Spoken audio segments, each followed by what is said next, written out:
Holy spoilers, the Hound is back. This is Game of Thrones for Dummies.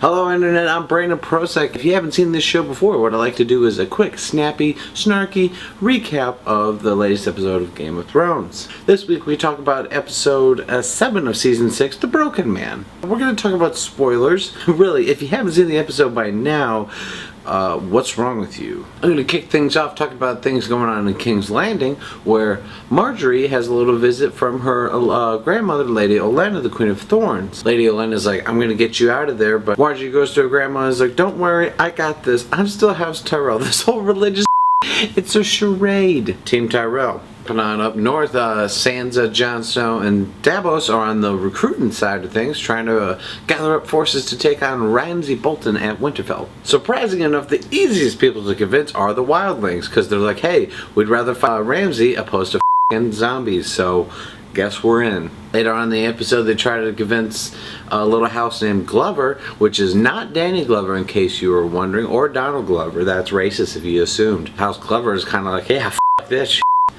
They then go on to Bear Island, which if you don't know where that was, that's commanded by House Mormont, Jorah, and the late Lord Commander Mormont Gior. It's now being commanded by a little toddler, Lyanna Mormont, who, yeah guys, if she was on the Iron Throne, she would get shit done. It took Daenerys until she was about 18, 19 or so to grow a backbone. This girl's at the age 10 and she's like, I know how to run shit. Please, talk to the hand. Jumping across the narrow sea to Volantis, where we catch up with Theon and Yara Greyjoy. Yara is knee-deep in some boobage, and Theon is still scared shitless. She's like, don't worry, little brother, we're gonna make a pact with Dany and her dragons, take all of our ships on over, and shit up. Theon, however, is obviously traumatized because for the past 3 seasons he's been tortured. Yara gives him some tough love, is basically like, look, brother, either just kill yourself or, you know, get over this because I'm sick of it. Jumping back on over to Riverrun, where we catch up with the good old Blackfish Tully, who's holed up in Riverrun. The Freys have their forces outside the gates, and they're like, hey,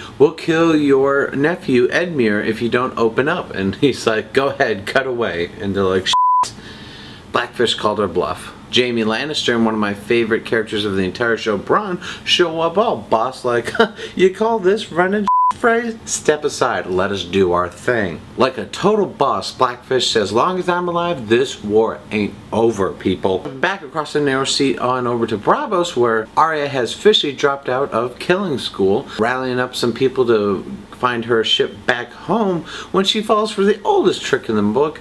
Nice old lady, shank, giving Arya about 4 or 5 stabs in the belly, and we're like, holy shit, they just stabbed a little girl on Game of Thrones. But hey, last season they burnt one alive, so are you really that surprised that they'll go there? Yes, it was the waif who was wearing an old lady mask who throws Arya into the water and just assumes she's dead. The waif, if you've now learned one thing from Game of Thrones, that if you don't see the dead body, in fact, they're not dead. Speaking of not seeing the body to prove that they're dead, the Hound is back. Jumping back on over to the area in the Riverlands where the Hound has a nice little community with special guest star Ian McShane. Hound is thinking about going a little bit pacifist, even though these dudes show up on horses and just slaughter the entire village except for the Hound.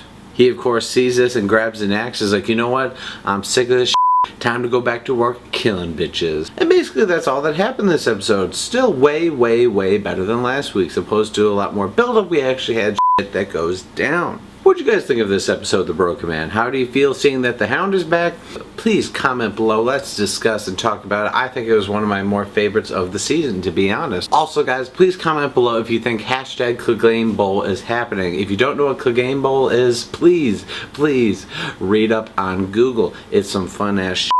If you do me a big huge favor and subscribe to the Entertainment Buffet channel so you don't miss out on any new content coming your way, guys. We have another little show on the channel going on. It goes on every other Monday called Movie Trailer Trash, where they discuss some of the trailers coming out and give Rotten Tomato scores and guesses on whether they'll see it in theaters and whatnot. Fun show with Charlie and Bethany Duver. Also subscribe to them on iTunes if you just want to hear the audio version. the So I Saw show, where I've taken a look at some of the latest movies coming out this summer, such as Teenage Mutant Ninja Turtles Out of the Shadows, The Nice Guys, X-Men Apocalypse, and Captain America Civil War. So take a look at those, guys. What'd you think? Alright guys, thanks for watching Game of Thrones for Dummies.